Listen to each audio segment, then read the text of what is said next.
What if your schedule isn't too full, just too cluttered? It's easy to blame the number of hours in the day, but in truth, your biggest productivity problem might not be time. It's clarity. If your calendar is crammed with things you should do, might as well do, or feel bad not doing, no wonder you're exhausted and unproductive.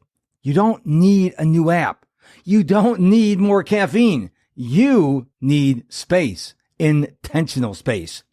Hey there, you productivity-loving, clarity-craving, action-taking rock star. I'm Mark Struczewski, also known as Mr. Productivity. If your calendar feels more like a trap than a tool, you're in the right place. This is part 2 of my 7-part summer reset series, a special collection of short, punchy episodes designed to help you refocus, realign, and reignite your clarity as we step into the second half of the year. Part 1 was all about the mid-year reset, how to pause, reflect, and realign. You'll find the link to that episode in the show notes. Today, we're diving into one of the sneakiest clarity killers out there, an overloaded, overcommitted, overstimulated calendar. Let's talk about the power of a simplified schedule. Let's start with this. What exactly is calendar clutter? It's not just having too much to do. It's having too much of the wrong stuff. Calendar clutter hides in plain sight. Recurring meetings no one questions. Obligations accepted out of guilt or shoulds. Admin tasks dumped into peak focus hours. Coffee catch-ups that drain instead of energize. Ask yourself, is this on my calendar because it's meaningful or just because it's always been there? If it's not serving future you, it's probably stealing from you. Here's a tool I love, the ideal day filter. Take a moment, maybe after this episode, and sketch out what your ideal day would look like. Not fantasy land, just a grounded, intentional, focused day. Ask yourself these 3 questions. When do I want to do my best work? When do I need breaks? When do I want to be offline or available? Now, compare your answers to those questions to your current calendar. What matches? What clashes? What's missing entirely? Your calendar should reflect your intentions, not just your inbox. So let's get practical here, as we like to do on the show, and discuss 3 tools to simplify your schedule. Tool number 1, color code your calendar.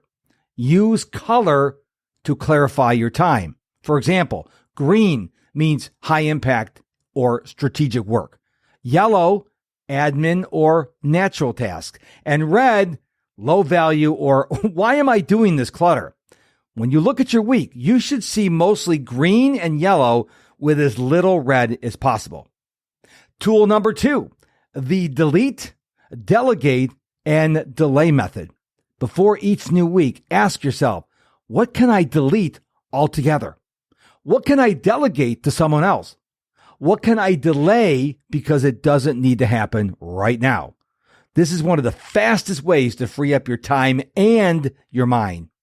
Tool number 3, create focus zones. Protect 90-minute blocks for your most focused work.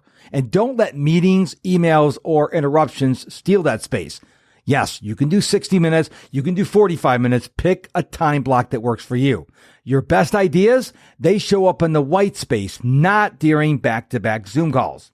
Now, before we wrap up the episode, let's call out a few of the lies that keep high performers stuck. Lie number 1, if my calendar isn't full, I'm not working hard enough.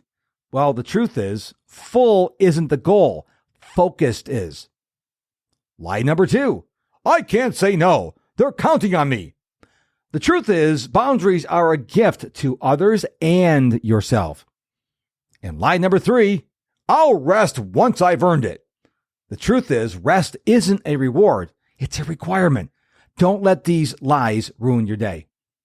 Here's a truth bomb you need to tattoo on your brain, my friend. Your calendar should reflect your priorities, not your guilt or your fear of missing out. Boom! I have to say that again because you really need to understand this truth bomb. Your calendar should reflect your priorities, not your guilt or your fear of missing out. So I want to give you a challenge this week. Think of this as a homework assignment, and I truly hope you do it.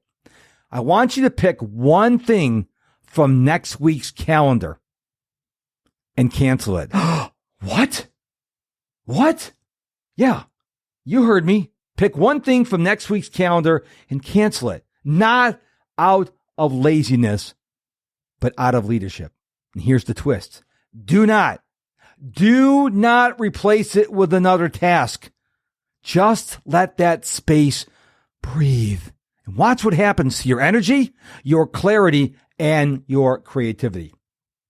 Hey, if this episode hit home and your schedule feels like it's suffocating your clarity, then I want to personally invite you to book a free 15-minute clarity sprint call.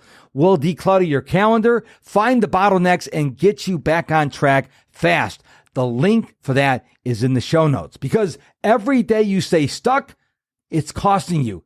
Let's get you moving again. And don't forget to check the show notes also for part 1 of the Summer Reset series in case you missed it. And I'll see you next Monday for part 3. Until then, keep bouncing forward. You got this.